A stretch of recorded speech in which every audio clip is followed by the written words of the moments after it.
أعوذ بالله من الشيطان الرجيم. بسم الله الرحمن الرحيم. الحمد لله رب العالمين، حمدا كثيرا طيبا طاهرا مباركا فيه، وأفضل الصلاة وأتم التسليم على سيدنا ونبينا محمد وعلى آله وصحبه أجمعين. اللهم حبب إلينا الإيمان وزينه في قلوبنا، وكره إلينا الكفر والفسوق والعصيان، واجعلنا من عبادك الراشدين. All praise is due to Allah subhanahu wa ta'ala, and peace and blessings be upon His beloved Prophet Muhammad sallallahu alayhi wa sallam. Continuing with the Khilafah of Uthman ibn Affan radiyallahu anhu, the Nurayn, and we're up to the important aspect and one of the most important parts in the Khilafah of Uthman, which was the last half of his Khilafah, in which the trials and tribulations, in which the fitnah was planned for and conspired against Uthman radiyallahu anhu. And this conspiracy and this planning and plotting against Uthman radiyallahu anhu didn't happen overnight. This is a plan that took place, and this is a plan that was laid years before the actual plan or the actual fitnah had came out in the open and the effects of it were shown. So the planning of it had begun in the early stages. And this is how you know that the planning against Uthman radiyallahu anhu, and the planning not just against Uthman. Uthman radiyallahu anhu, he was the Khalifa at that time. So the issue wasn't with Uthman personally, even though that's what they had mentioned and that's what they had went against Uthman radiallahu anhu as the Khalifa, and they mentioned things about him personally. But that's not the goal. The goal isn't Uthman. The goal is to weaken Islam, to weaken the Muslimin. The goal is to make sure that, or to try and to weaken the bond of the Muslimin at that time, due to the strength that it was at and due to the large openings that were taking place at that time. Because the conspiracy didn't take place from within. The conspiracy came from the outside, even though they had played the role of Muslimin and they had shown themselves as Muslimin, but it came from the outside. But the internal state of the Muslimin aided for the fitna to take place. Because when you have a weak society, when you have a weak iman-based society, when you have a society that is accepting of rumors, that is accepting of the igniting the fitna, then the fitna is going to happen. The fitna is going to happen. When the society is weak, when the society is low on iman, when the society is dunya based, when the society is seeking the dunya and forgetting about the akhirah, then the seeds of the fitna can be easily planted. The seeds of the fitna can be easily planted due to the lack of knowledge, the lack of understanding, the lack of iman, and so forth. And this is where the planting of the seeds began, that came out and that grew to be or led up to the killing of Uthman ibn Affan radiyallahu anhu. The Khalifa of the Muslimin, Uthman ibn Affan, who was killed. Before him was Umar. Umar radiallahu anhu was killed, but that was a personal grudge, and that was a single man who filled out a grudge against Umar, even though he misunderstood. But he had a grudge against Umar, so he filled it out, he fulfilled that grudge, and he killed him. Then he killed himself, the coward. Then he killed himself. Against Uthman, it was a plot. It was a conspiracy to weaken the Khilafah, to weaken the Dawlah, to weaken the Islamic state of the Muslimin. And that's what they plotted and that's what they planned to do. That's why after the death of Uthman, the time of Ali radiallahu anhu wasn't easy. When Ali radiallahu anhu became the Khalifa, he became the Khalifa, and his job was a very hard job. His job was a very hard job to take care of. It wasn't easy to take care of the fitna and to sustain and to settle the fitna between the Muslimin and the attack that was on Islam.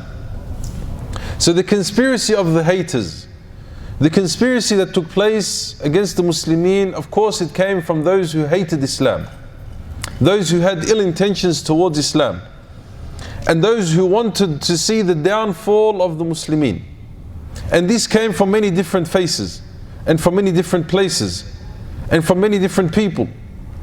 When the Islamic state, when the Khilafah had grown so quickly and had taken over so many lands that those who were non-Muslim lived in, that became, or that was a tool for the hatred of the Muslimin to grow. So you had those who entered into Islam due to the piety, due to the accepting of Islam, the conviction of Islam, and then you had those who entered into Islam but were hypocrites, meaning that they showed on the outside, they showed Islam, they were able to travel between the different lands showing that they are Muslim, but in reality they were plotting against the Muslimin. And these were from the Christians, from the Jews, from the pagans, from the Bedouins, from many different people that were around at that time. And they conspired and they had that hatred towards the Muslimin and the ill intention towards the Muslimin. But because at that time they were not able to face the Muslimin, on the battlefield no one was able to face the Muslimin at that time. The victories upon victories, the strength of the Muslim army, the strength of Iman, and those who were out on the battlefields, on the front lines, were the Sahaba, the Tabi'een, the people of knowledge, the people of conviction, the people of Iman. These hypocrites and these people who were stirring fitnah, and those who were indulged in the dunya, you wouldn't find them on the fields of jihad. You wouldn't find them on the front lines with the army. They're always sitting back and plotting and planning against the Muslimin. So the different tribes, the different ethnicities, the different people that were around in the Muslim lands at that time, they were the ones who began the conspiracy against those who were in power, by starting with Uthman and those who Uthman radiallahu anhu had assigned as governors. And the attack began first not on Uthman, because you can't just straight away attack the Khalifa. You can't just straight away jump and attack the Khalifa. So the attack began on the governors.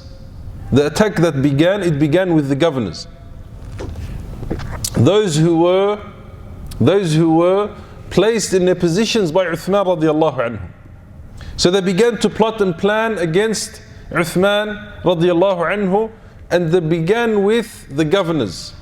Now one of the main people who were involved in the fitnah, who were involved in the stirring of the fitnah, even though he wasn't alone, but as well he didn't have a small position in the fitnah, which is Abdullah ibn Saba. Abdullah ibn Saba al-Yahudi, al-Yamani, who was originally from Yemen, who was Jewish, and then had entered into Islam. When the opens of the regions had happened, he appeared in the clothing of Islam. He appeared in the clothing of Islam. And he was one of the main drivers, one of the main pulls towards the fitnah against Uthman, towards the fitnah against the Muslimin at that time.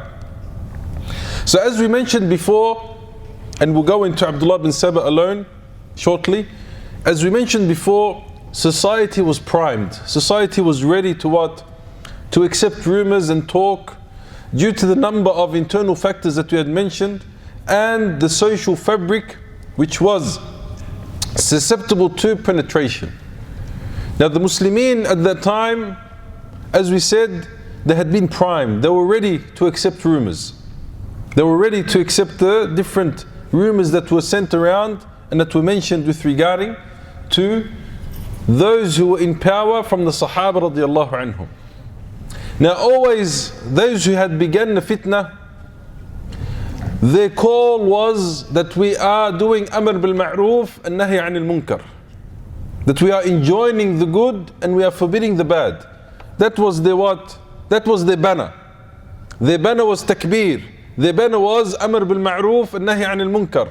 Their banner was that which drew the attention of the people. And they concealed their true intentions. They had concealed their true intentions. So when they had come out, and the people who were around them, the general people, the awam, the Bedouins, the different people, and they are hearing these people calling to enjoining the good and forbidding the bad, they joined within the lines of these people, thinking that they are doing that which is what? That which is correct and that which is right. Now there are 5 categories. When the attack came on Uthman, there are 5 main categories that they focused on. First was the personal issues from the time before he was Khalifa.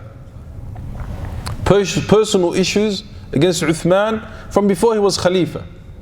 Like the absence from some of the battles and other events. They brought that up. They brought back some personal issues.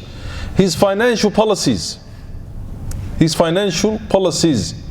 stipends and the lands that were set aside for grazing. And we'll come to see all of this and how Uthman himself refuted them. His executive administrative policies, appointment of his relatives, and his way of selecting governors.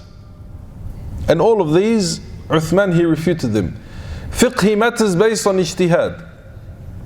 All the interests of the ummah. They brought up, for instance, when Uthman was in Mina during Hajj time, whoever's been to Hajj, he knows that in Mina you shorten the prayer and you combine them. Uthman radiallahu anhu, when he performed Hajj, he didn't shorten and he didn't combine. It's sunnah. The Prophet ﷺ in Mina, he shortened the prayer and he combined. Uthman didn't do either. So they brought that up against Uthman. And how does he not combine, and how does he fulfill or complete the prayer, the full prayer? For instance, compiling the masjid and expanding the mosque of the Prophet ﷺ, how does all of these things were brought up against him. His dealings with some of the Sahaba, Ammar, Abu Dharr and Ibn Mas'ud, they brought up some personal matters or issues, and they tried to expand it and make it as big as possible with some of the differences or some of the issues that took place between Uthman and some of the Sahaba, like Ammar bin Yasir, Abu Dharr al-Ghifari, and Abdullah bin Mas'ud radiallahu anhum, which was also was blown out of proportion. So these were the 5 categories that they attacked Uthman with. And we're going to mention all of these, inshallah. We're going to mention them one by one. And Uthman, how he refuted them. Himself. But this was, as I said, my dear brothers and sisters in Islam, this is all a cover. This is all a cover to a means to an end. And they tried to use as much as they can against Uthman, knowing that it is all false, knowing that it is all claims, knowing that he prayed in Mina 4 rak'at instead of 2, he didn't shorten, because he didn't consider himself as a traveler. He had family, he had a house in Mecca. So when he traveled from Medina to Mecca, it's his house, so he's not a traveler. And that in fiqh is known. If I have a house, I own a house in Melbourne, for instance, and I travel back and forward between Melbourne, and I own a house there, I live there, and I live here in Sydney. Whenever I travel back and forward between Melbourne and Sydney, I don't shorten my prayers, because they are both places of iqamah, they are both places of living, they are both places that I live in. So I can't shorten the prayer in either of the two. That's fiqh. That's a fiqhi issue. And even a fiqhi issue is open to what? Open to ijtihad, open to opinion. As long as the person who is doing ijtihad is a person who is suitable of ijtihad, who has fulfilled the conditions of ijtihad, who is a mujtahid, as the ulama have mentioned. And the meaning of ijtihad, very shortly, because it's very important. Because there are many people out there who claim for themselves ijtihad, but are nowhere near it. Ijtihad linguistically comes from the word al-juhd. Al-juhd is to exert all strength, all power. In the Islamic terminology, ijtihad or mujtahid means what? Al-mujtahid is the person who exhausts all their power, all their strength, all their intellect to reach to an Islamic ruling. To reach to an Islamic ruling. That's a mujtahid. That's a mujtahid. Not the person who types in the search in Google, what is the ruling of such and such, and then opens the different websites, Islam Q&A, Islam Fatwa Web, and so forth, and then opens it and does ijtihad. That's not ijtihad. That's blind following to the maximum. Ijtihad is something like Uthman that he used to do, like Umar, like the A'imma, the four A'imma, Abu Hanifa, Malik, Shafi'i wa Ahmad, rahimahumullah ta'ala. This was what ijtihad was. So here, matters of ijtihad, you can't come and what? You can't come and refute, or not refute, you can't come and go off at that person. You can't reprimand that person. You can't say that what you are doing is not accepted, is haram. Why? Because it's a matter of ikhtilaf. That's why the ulama, they have a qa'idah, they have a maxim. They say لا ينكر على المختلف فيه ولكن ينكر على المتفق عليه. You don't go and reprimand and forbid the issues that there's ikhtilaf. The issues that there is ikhtilaf. I'll give you an example, very simple example. You come to pray, you're praying with your hands on your chest, and the person next to you is praying with his hands under his belly button. You can't turn around after salat and say, brother, what you're doing is haram, is wrong, you shouldn't be doing it that way. It's haram for you to do it that way. A clearer example. Beginning of Ramadan. According to the closest country, if they see the hilal, or you have to do local. If a person fasts according to international sighting, and you fast due to local sighting, you can't go and reprimand that person. You're not allowed to go and tell him what you're doing is wrong, is haram, and go off at them and break ties with them, and not speak with them, and not smile to them, and not talk with them, just because he took the opinion of some of the fuqaha of the four madhahib, and he took the opinion of some of the four madhahib. And that's where the ummah has become lost. That's where the international societies, they have been, or they are successful. Why? Because they have us running around debating these minor issues, fighting with one another about these minor issues. Or this shaykh, he prays in this manner. Or this shaykh, he doesn't fast according to local moon sighting. Wal-'iyadhu billah. And the ummah is what? Is lost debating these issues. When the enemies of Islam are plotting and planning against us, and are taking our lands, are killing the Muslimin, the Muslims are being exiled from their own countries.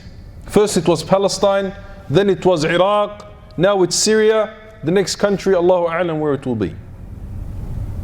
Millions upon millions are exiled, and we're debating about what? Is today the first of Ramadan, or is tomorrow the first of Ramadan?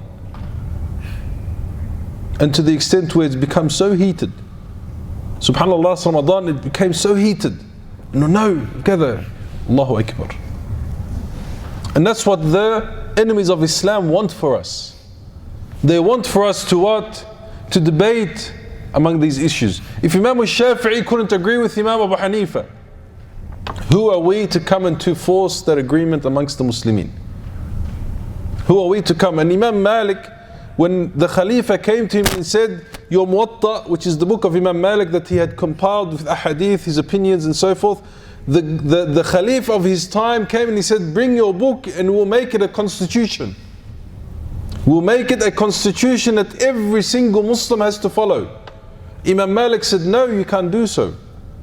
For what I might see correct, another Imam might see wrong. Where I might be mistaken, another Imam might be correct. You can't force all the Muslimin to follow on one issue. And here we are talking about the branches in which there is ikhtilaf. We're not talking about, no, you're not allowed. If a person comes and says that Salat al-Dhuhr is 3 rak'at, not 4. There's ikhtilaf, you can't talk. No, there's no ikhtilaf here.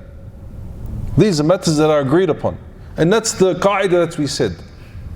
You do not reprimand in matters that there's ikhtilaf. You reprimand in matters where there's agreement, and then someone comes and what? Someone comes and steps outside of that circle and wants to mention something that hasn't been mentioned previously. Now, the means that we use to stir up the people, and this is where the dangers of these matters, when these issues are spread out amongst the general people, the laymen, the awam, this is when the disasters take place. Disasters. And unfortunately, a lot of the times, even amongst those who have knowledge.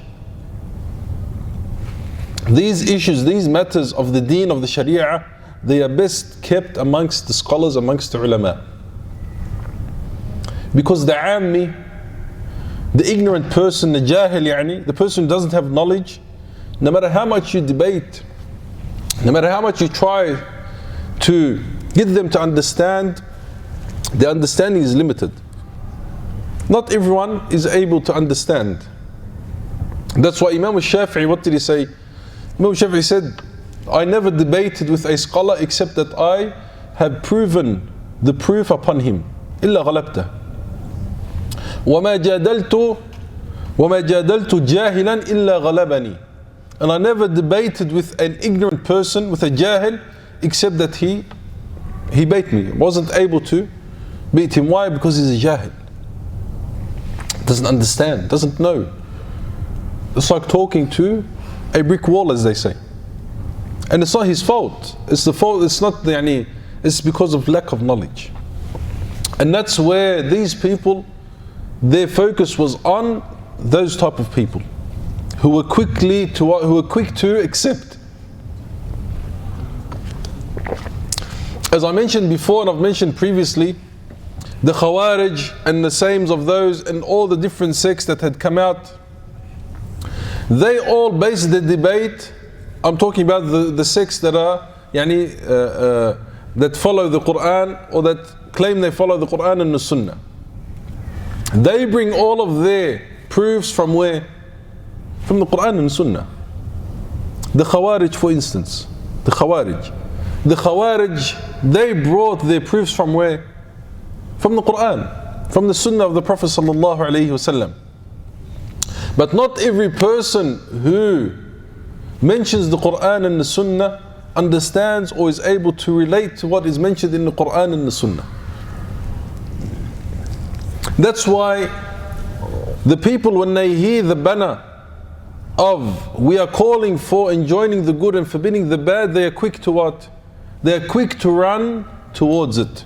They are quick to run towards it.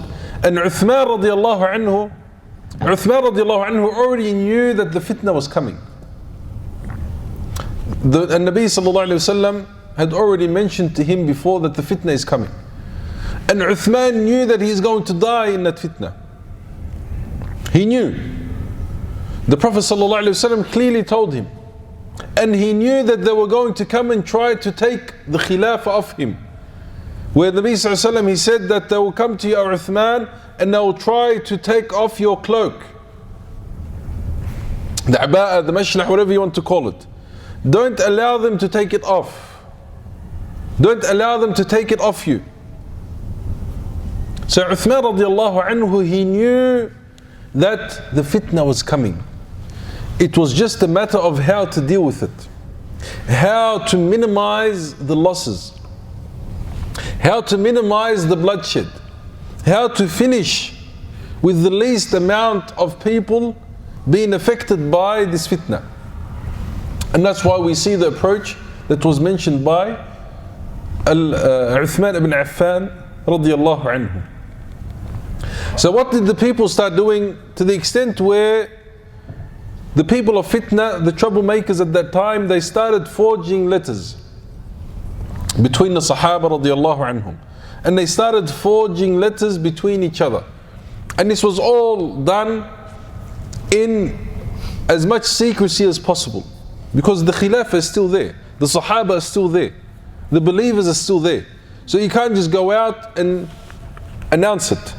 No, it began as a secret group, as a secret type of people causing fitna amongst the Muslimin, in secrecy. So they started to what? They started to spread and forged letters attributed to the Sahaba like Aisha radiallahu anha, Ali ibn Abi Talib, Talha was Zubayr. A lot of the companions, they started to forge letters in their names saying that the rumors that were spread around, such as Ali radiallahu anhu is more entitled to the Khilafah. Ali radiallahu anhu should be the Khalifa. He should be the one in the position of Khilafah, not Uthman ibn Affan. So they started spreading rumors as such. And they began to organize groups in three main cities: Al-Basra, Al-Kufa and Egypt. In Al-Sham, they couldn't go close to Al-Sham because Muawiyah was in Al-Sham. And Muawiyah had a tight grip on Al-Sham. Muawiyah was the governor at the times of Umar, and he remained governor at the times of Uthman. And he was good at his job, radiallahu anhu. Muawiyah, radiallahu anhu, was good at his job. So in Al-Sham, nothing happened in Al-Sham. He didn't allow for anything to happen. Where did they plant their seeds? In Basra, Al-Kufa and Egypt. Al-Basra, in Kufa and in Egypt. And that's why Abdullah bin Saba, he took his center, he took his position in Egypt. And he had his followers in Basra, he had his followers in Al-Kufa, and he tried to begin something in Al-Madinah, but that didn't happen. And he tried to begin something in Al-Sham, but that didn't happen. Because those were two strongholds still of the Muslimin. And the reason that he chose Al-Kufa or Al-Basra, because that was a fresh grazing ground for the new people coming into Islam, and the people were still going out to jihad. So the cities would remain pretty much a lot empty, because the armies are still going out from Al-Basra and from Al-Kufa. And the governors, they would go out to jihad with them. And the Sahaba who were there would also go out with them. So when they are out in the path of jihad, the city is empty. They are able to what? They are able to spread their rumors, and they are able to begin the positions that they need to begin. And they began to what? They began to spread their rumors, and they began to spread the different ideas and ideologies against the Khilafah, against the governors, and against the Khalifa Uthman radiallahu anhu, and against the different Khulafa or the different governors at that time. Now Abdullah bin Saba, as one of the main heads of the fitna at that time, people tried to think, or people tried to say that Abdullah ibn Saba was a figment of imagination. He didn't exist. The Orientalists, the Mustashriqeen, the Rawafid, the Shia and so forth, in some of the recent, and those who were from the recent Arab people, scholars who followed the Orientalists, they tried to debate, they tried to prove that Abdullah bin Saba was a figment of imagination, was a made-up character, didn't exist, had no existence whatsoever. He was made up by one of the narrators of history. And they put in so much effort to say that he was a figment of imagination, that he didn't exist, that the Muslimin, they put all of this effort onto Abdullah bin Saba just as a means to point the finger at them, but they didn't come with any debate that was based upon ilm, that was based upon knowledge. The only thing that they came up with was that the only person who mentioned him in the books of history was Saif ibn Umar al-Tamimi. Saif ibn Umar al-Tamimi. They said that he is the only narrator in the history books that mentions Abdullah ibn Saba. Now that's this debate. One of the recent scholars, one of the recent ulama has a complete book that refutes all of this, but very simply how this can be refuted, especially with the Shia, especially with the Rawafid. They say he was only mentioned by Saif ibn Umar al-Tamimi. You say that's easily refuted. You say he's even mentioned in your books, in the books of the Shia, in the books of the Rawafid. They have mentioning of Abdullah ibn Saba from narrations other than Saif ibn Umar al-Tamimi. And in the books of the Muslimin, he's mentioned in books other than that of Saif ibn Umar. So he's not a figment of imagination. He's not a person that was made up by the Muslimin to sort of point the finger at him. And the reason why they wanted to hide and conceal the truth behind Abdullah ibn Saba, because originally he was a Yahudi. Originally he was Jewish from Yemen. So they wanted to conceal the truth behind Abdullah ibn Saba. So not to think that the conspiracy began from him and that he was playing a role as being an ex-Jewish who tried to show Islam but went against the Muslimin at that time. Very easily it can be refuted, and very easily it can be able to refute the claim that Abdullah ibn Saba was not a true person, was not a real person. They did the same with Al-Qa'qa' ibn Amr. This hero of Islam, this warrior of the Muslimin, this man who was able to defeat armies with such a small number, they came and they said, he's a made up. He's a figure of your imagination. You just made him up as a story to tell the people. As a story to tell the people. And the history books are full with his name, and the history books are full with the different aspects of their life. Even Abdullah ibn Saba. So here Abdullah ibn Saba, he was one of the most dangerous and prominent roles when it came to the fitnah during the Khilafah of Uthmaan ibn Affan radiyallahu anhu. And just as the atmosphere paved way for the fitnah for him, there were other factors that helped him too. All Ibn Saba did was spread the views and the beliefs that he fabricated himself. That's all he did. Then that reflected his hateful nature and propagated them for his own purposes, namely introducing new things into society and introducing new ideas, new thoughts, new things to think about in the society. He introduced those matters and he backed it with the verses of the Qur'an and so forth. For instance, Abdullah ibn Saba, as-Saba'iyya as they call them, they are what are called Ghulatu Shia. They are what are called the extremists of the Shia. The extremists of the Shia. They are the ones who claimed lordship for Ali radiallahu anhu. And the books of the different sects and so forth from the Muslimin and non-Muslimin mention them. They claimed lordship for Ali radiallahu anhu. Now Abdullah ibn Saba, he comes to a verse. He comes to a verse in the Qur'an where Allah subhanahu wa ta'ala says, إِنَّ الَّذِي فَرَضَ عَلَيْكَ الْقُرْآنَ لَرَادُّكَ إِلَى مَعَادٍ. He says that verily he who has given you, O Muhammad, the Qur'an, ordered you to act on its laws, will what? Will show you, bring you back to Ma'ad, to place of return.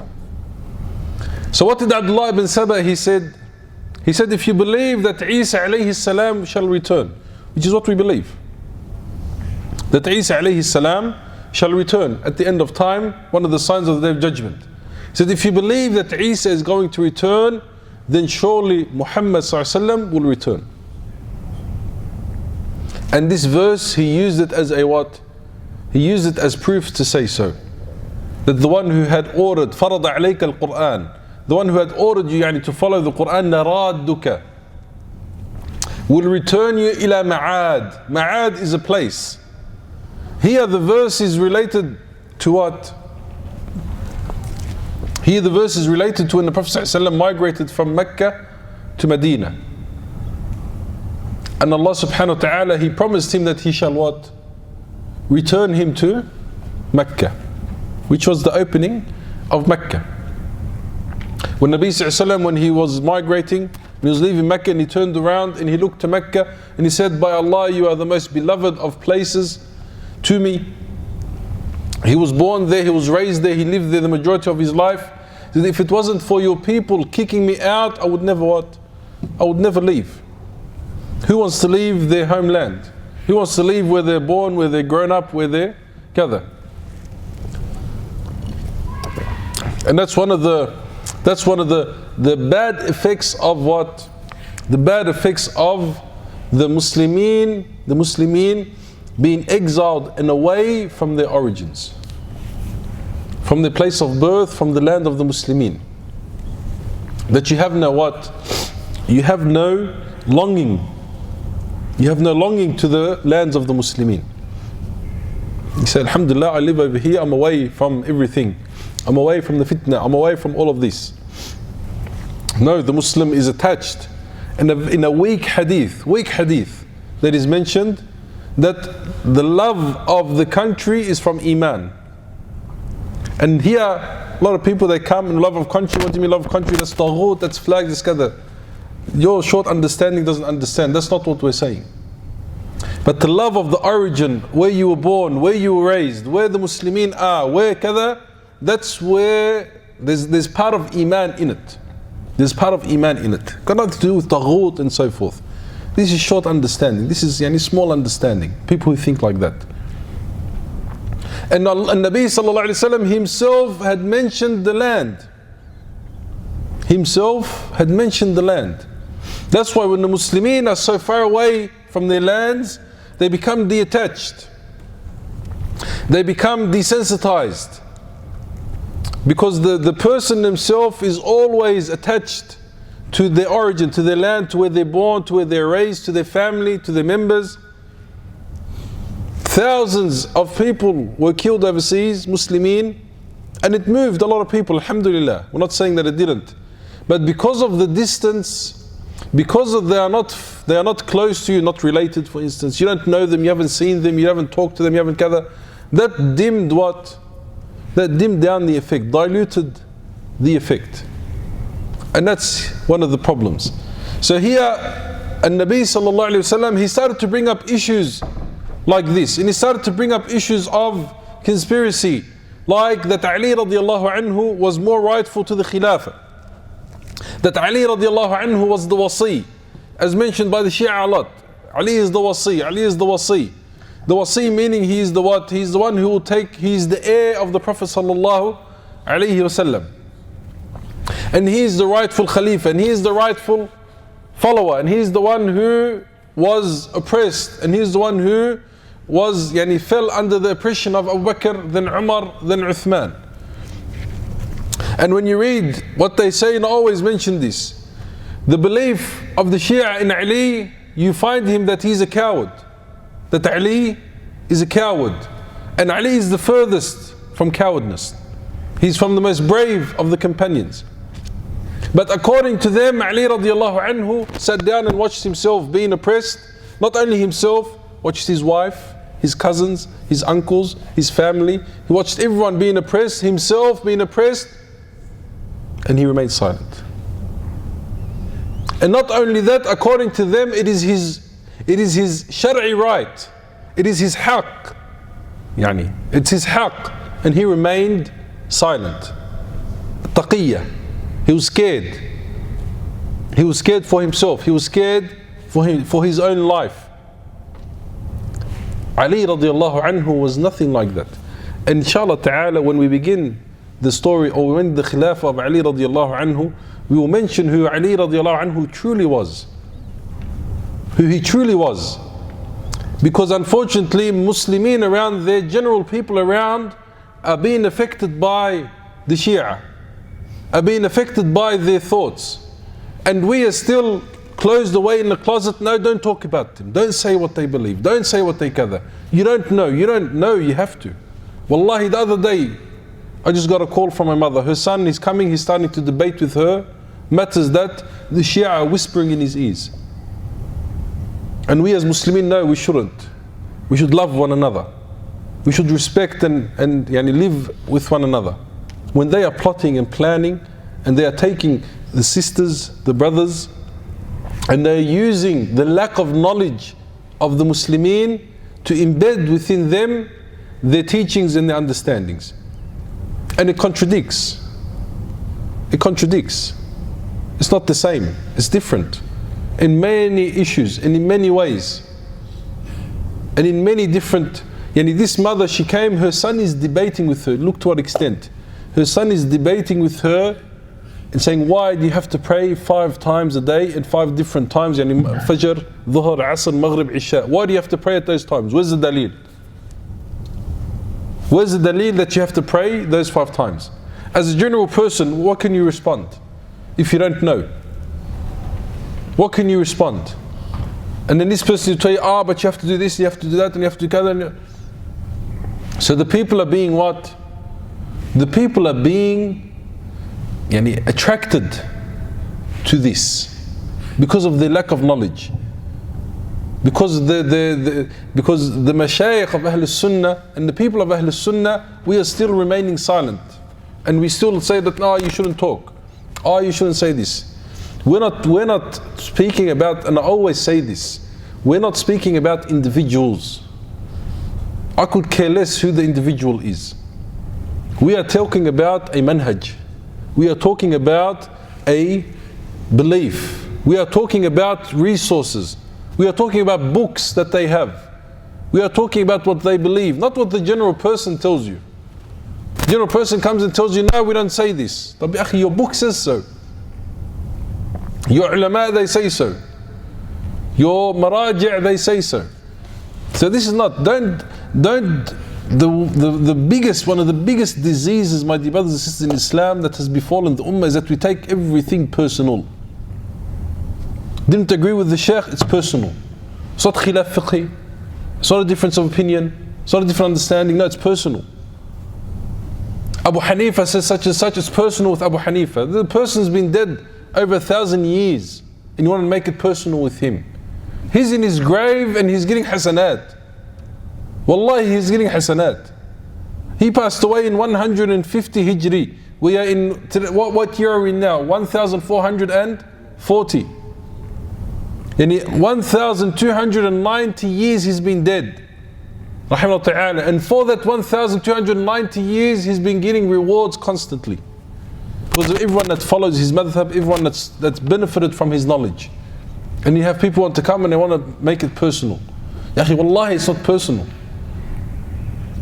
And that's one of the factors that took place and one of the issues that happened between Ali and Muawiyah. Ali and Muawiyah, they knew what it was. It was khilaf between them. Even though it led to bloodshed, as we'll come to see, even though it led to fighting, as we'll come to see, and will give the right understanding, but they were still brothers. That's why when the Roman emperor, the Byzantine emperor, he sent to Muawiyah, he said, I have heard that you and Ali are fighting. Let me send you reinforcements to help you and to aid you. Muawiyah radiallahu anhu, what did he say? What did he do? He said, from Muawiyah, the governor of Asham, to the dog of the Romans. To the dog of the Romans. He said, mind your own business. This is between two brothers who have had a quarrel, have had a fight, and are making up with one another. If you don't stay out of our business, I'll send you an army that begins in Rome and ends in Asham. Straight away. Straight away. You have no issue, you have no business interfering between me and my brother. And you will find that brothers, and not giving an example of the same, and that it was the same, but sometimes you find brothers, they'll fight, they'll bash one another, they'll punch out with one another, they'll punch on. But the next day they're what? They're brothers. They remain next to each other, and one is at fault. There's always going to be one who is at fault. But that fault doesn't mean. That's why with Ali and Muawiyah, it became a love-hate relationship. If I love Ali, I have to hate Muawiyah. If I love Muawiyah, I have to hate Ali. That's not the case. That's not the case. You love Ali and you love Muawiyah. You love both of them. And that's the fitnah is so devastating upon the ummah that it reaches to bloodshed, and then it reaches to what? To beginning and exploiting the weaknesses of the Muslimin. And that's what's happening today. That's what's happening today. The Muslimin are amongst each other, fighting amongst each other, and the enemies are on the sidelines, helping this side, helping that side, facilitating for this side, facilitating for that side, doing this. And the Muslimin are what? The Muslimin are clueless. Clueless. The Muslimin, they have become clueless to what's happening. Wallahu musta'an. May Allah subhanahu wa ta'ala give us the victory, give us the understanding of the deen. Allah subhanahu wa ta'ala says, "In tansurullaha yansurkum." If you give victory to Allah, you give victory to His deen, Allah subhanahu wa ta'ala will give victory to you. Not give victory to your personal desires. Not give victory to your personal benefits. Not give victory to that which you want and that which you need. Prioritizing that against or in front of Islam and the Muslimin. You go out there today, the youth. The youth is far away from the deen, from the Islam. Why? The sisters, far away. Zina, alcohol, drugs have taken over the Muslim families, have taken over Muslim households. And they become what? And then when they get into the deen, when they come into the deen, you can't speak with him. He's a sheikh, he's a mujtahid. When you come up to the person, you tell him, "Ittaqillah, fear Allah, fear your Creator." He looks up and down at you, "Who are you? Who are you to tell me to fear Allah? Who are you to tell me to, who are you to advise me?" When the female, the woman, she came up to Umar radiallahu anhu. Umar, this mountain, this man, around few men. Umar radiallahu anhu, when the female told him, "Ya Umar, ittaqillah." What did you tell her? Look at, who are you, little girl? You're nothing. Who are you to tell me to fear Allah? He fell to his knees in tears. Just from what? Ittaqillah. Allah subhanahu wa ta'ala Himself tells you, "Ya ayyuhalladhina amanu ittaqullah." O you who believe, fear Allah. وَلَا تَمُوتُنَّ إِلَّا وَأَنْتُمْ مُسْلِمُونَ. Fear Allah, the fear حَقَّ تُقَاتِهِ. The fear He is deserving. And do not die except in the state of Islam. And this is how the spreading of the fitnah began. Now the fitnah began in Al-Kufa, or it began to find its way around the different provinces, around the different governors in the Islamic state. Al-Kufa, Al-Basra. Abdullah bin Saba was in Egypt himself. He was the one who was dealing with the secretive and dealing with the different communication. And they began the uprise and to begin their calling to what they want in every city until it reached an agreement, a date that they will all head towards Medina. They would all head towards Medina. And they used the cover of the season of Hajj. They used the cover of the season of Hajj, meaning what? Meaning they waited for the season of Hajj to come, where everyone is traveling, everyone is leaving their cities, heading towards Mecca. So they used that cover and they reached to Medina. And because the time of Hajj also was a time in which a lot of the major companions had left Medina and they had gone to Hajj. But the different steps that it took and the way that it reached to Medina, inshallah ta'ala, we'll begin with that next week. How Muawiyah radiallahu anhu confronted those who were spreading the rumors and wasn't able to get through to them. Even Uthman radiallahu anhu himself wasn't able to get through to them. Khalas, they had their mind set on evil. They had their mind set on causing fitnah. You find some people sometimes, khalas, their mind is set on doing bad. No matter what you try to say to them, no matter what you try to, khalas, their mind is set. Thinking that they're doing the right, thinking that they're doing the correct thing. And we'll see how the companions radiallahu anhum, those who were in Medina and those who were outside of Medina, tried as much as they can to their best ability to protect the Khalifa Uthman. That the companions, the older companions, Zubayr, Talha, Abu Bakr, who had passed away, his son, or his grandchildren, and the different companions sent their children who were teenagers, who were youths, like Abdullah ibn Zubayr, Al-Hasan wal-Husayn, and a lot of the other young companions, children of companions, how they were the ones who stood in front of the house of Uthman and tried to protect Uthman. So the companions didn't, from their own whims, put down their swords and not fight. No, it was an order given. Uthman radiallahu anhu, he ordered the Sahaba to put down their swords. And he said to them by word, he said, if you consider me your Khalifa, if you consider me your Imam, if you consider me to have the right that you follow my orders, they said yes. He said, then you put down your swords and you go home.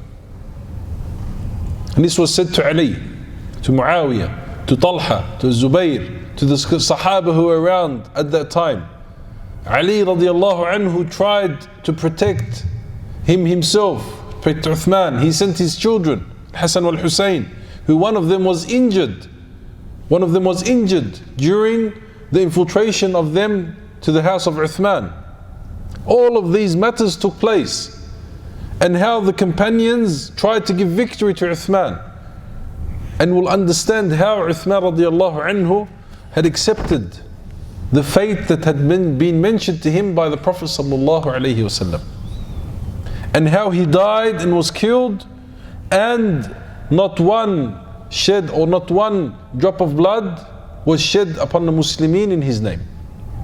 And that was always his fear. I don't want any blood of the Muslimin. I don't want to be the first cause of shedding blood in Medina by the Muslimin. I don't want to disturb the land of the Prophet sallallahu alaihi wasallam. Even though they told him, leave Medina, go somewhere else. He says, how can I leave the what? How can I leave the neighborship of An-Nabi sallallahu alaihi wasallam and go somewhere else?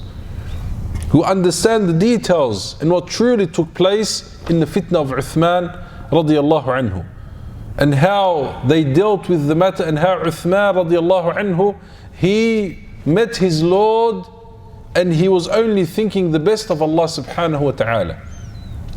As the Nabi sallallahu alayhi wa sallam, he says, لا يموت أحدكم إلا وهو يحسن الظن بربه. None of you should die except that he has good thoughts about Allah subhanahu wa ta'ala. Never thinking bad thoughts about Allah subhanahu wa ta'ala. And that's how Uthman met his Lord, and that's how Uthman, he passed away and was killed in his house, and we'll go through the details of that inshallah ta'ala. But it was very important to understand that when society is weak, when the ummah is weak, then it can be easily infiltrated. Could be easily infiltrated. And it could be struck and could be hit in places that at the time of Uthman it reached the house of the Khalifa. Imagine, within 35 years, Uthman passed away the 35th year of Hijrah. Within 35 years of Hijrah, meaning within 25 years of the death of the Prophet sallallahu alaihi wasallam, it had reached the state where the Khalifa is killed in his house. Allahu Akbar. 25 years, that's it. 25 years after his death sallallahu alaihi wasallam, and the Khalifa of the Muslimin, and not any Khalifa, Uthman, the son-in-law of the Prophet ﷺ, who got married to two of his daughters.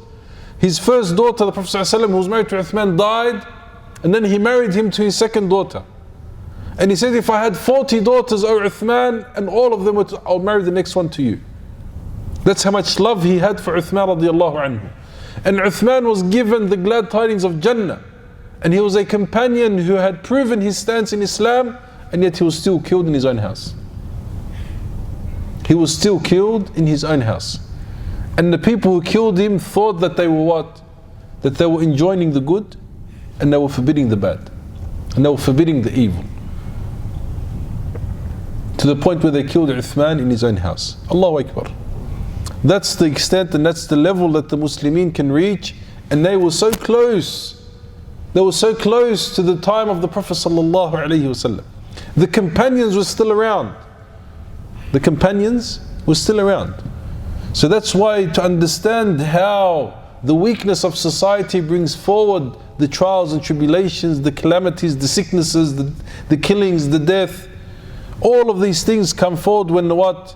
When the borders of Allah are not preserved, are not protected, when the orders of Allah are not upheld, when the prohibitions are not refrained from.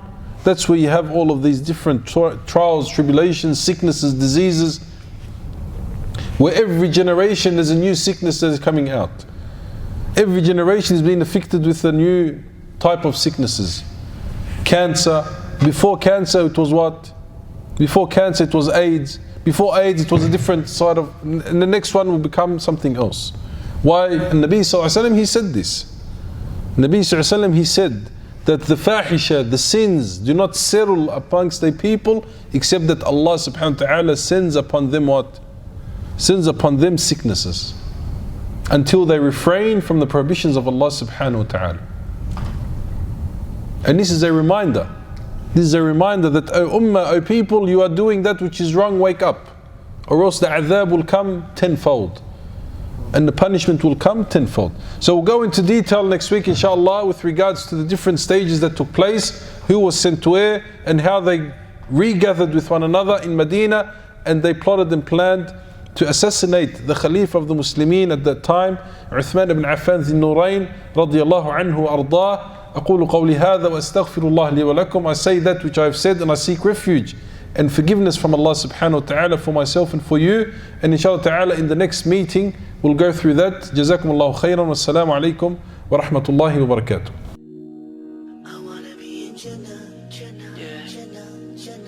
Every Muslim dreams to be up in Jannah, Jannah, Jannah, Jannah. A pious person's destiny. Inshallah in Jannah, Jannah, Jannah, Jannah.